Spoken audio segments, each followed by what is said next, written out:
अस्सलाम वालेकुम व्यूवर्स। वैसे तो हर दीन में लड़कियों के लिए एक ही तरह की तालीम है, बस बोलने के लहजे अलग अलग है। इस्लाम का मतलब ही मोहब्बत का पैगाम है। इस्लाम में दाखिल होने वाला मोहब्बत से अपने हर काम को फतेह करने की कोशिश करेगा। काफिरों के साथ सख्ती से पेश आना चाहिए। काफिर का मतलब है कुफ्र करने वाला।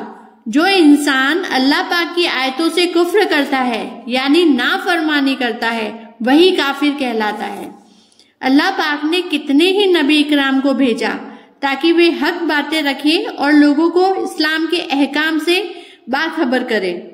इस्लाम में औरतों की जिंदगी में जो रोशनी डाली है, हम उसका जिक्र करते हैं। औरत जब बालिग हो जाए तो उसके क्या क्या अहकाम होते हैं। जब औरत बालिग हो गई हो तो अल्लाह व रसूल की तरफ से शर्तें सारी अहकाम की पाबंद हो जाती है। अब उस पर नमाज, रोजा, हज, ज़कात के समस्त मसाइल भी अमल करना जरूरी हो जाता है। अल्लाह के हकों और बंदों के हकों के अदा करने की जिम्मेदार हो जाती है। अब उस पर वाजिब है कि वह अल्लाह ताला के सारे फर्जों को अदा करे और छोटे बड़े सारे गुनाहों से बचती रहे। यह भी उसके लिए जरूरी है। अपने माँ बाप और बड़ों का सम्मान करे, उनकी सेवा करे, अपने छोटे भाई बहन और दूसरे रिश्तेदार से प्यार मोहब्बत करे, पड़ोसियों के साथ बेहतर सुलूक रखे, अच्छी अच्छी आदतें सीखे और सारी बुरी आदतों को छोड़ दे। अपनी जिंदगी को पूरे तौर पर इस्लामी सांचे में डालकर सच्ची पक्की शर्तों वाली मोमिना बन जाए। मतलब यह है कि शादी के बाद अपने ऊपर आने वाली सारी जिम्मेदारियों की जानकारी हासिल करने की कोशिश करे और शौहर वाली औरत को किस तरह से अपने शौहर के साथ निभा करना, घर संभालना चाहिए, इस बात का अपनी माँ बूढ़ी औरतों से पूछ पूछ कर ढंग व सलीका भी सीखे।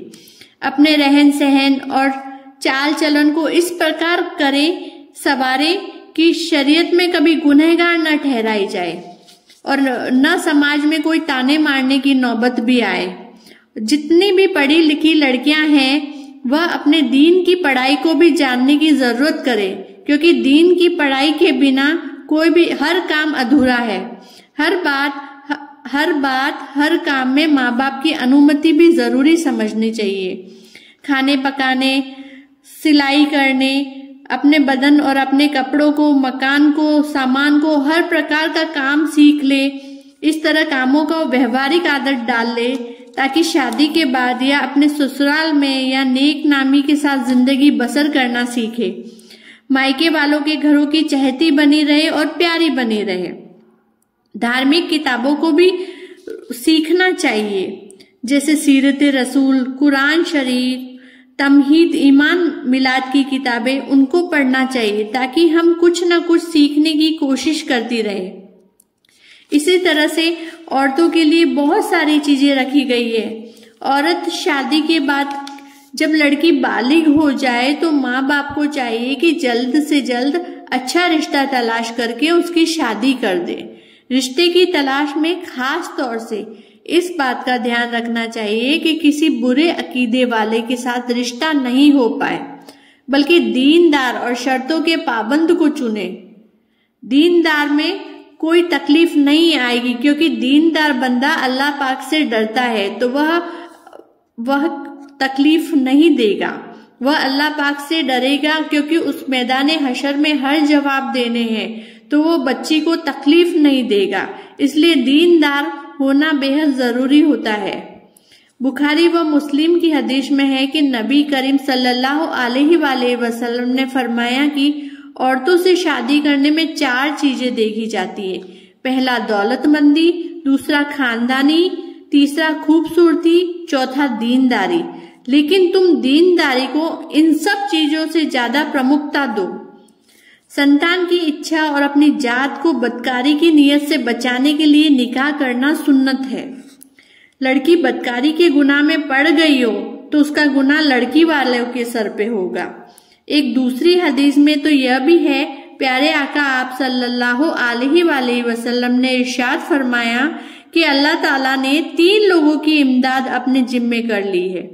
पहला, वह जो गुलाम अपने आका से आजाद होने के लिए थोड़ी बहुत रकम अदा करने का वादा करे और इसे पूरा करने की नीयत भी रखता हो। दूसरा, खुदा की राह में जिहाद करने वाला। तीसरा, वह निकाह करने वाला या निकाह करने वाली जो निकाह के जरिए हरामकारी से बचता रहे। औरत जब तक उसकी शादी नहीं होती वह अपने माँ बाप की बेटी कहलाती है, मगर शादी हो जाने के बाद वह अपने पति की पत्नी बन जाती है और जब अपने कर्तव्यों से पहले बढ़ जाते हैं अपने कर्तव्य उसके लिए और ज्यादा हो जाते हैं।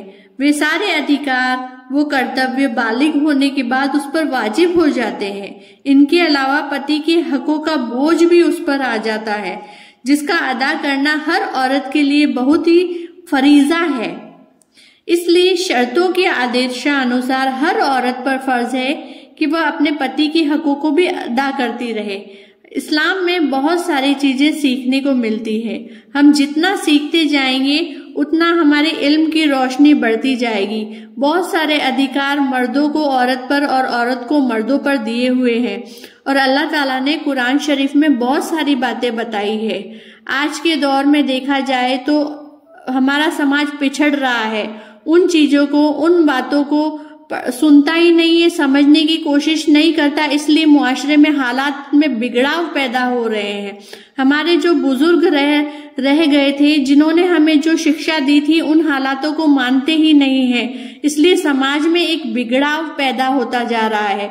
उसको हम बदल तो नहीं सकते, लेकिन जो माता पिता दीन की तालीम रखते हैं वे अपने बच्चों को सही शिक्षा दें तो ये समाज में थोड़ा बहुत बदलाव पैदा हो सकता है। इसलिए अल्लाह ताला से हम दुआ करेंगे कि हमारे आने वाली पीढ़ी को हम सही शिक्षा देने की कोशिश करें, सीधी राह चलाने की कोशिश करें, ताकि हमारे गुजर जाने के बाद उनकी पीढ़ी अच्छे ढंग से और सलीके से इस दुनिया में रह पाए। आमीन।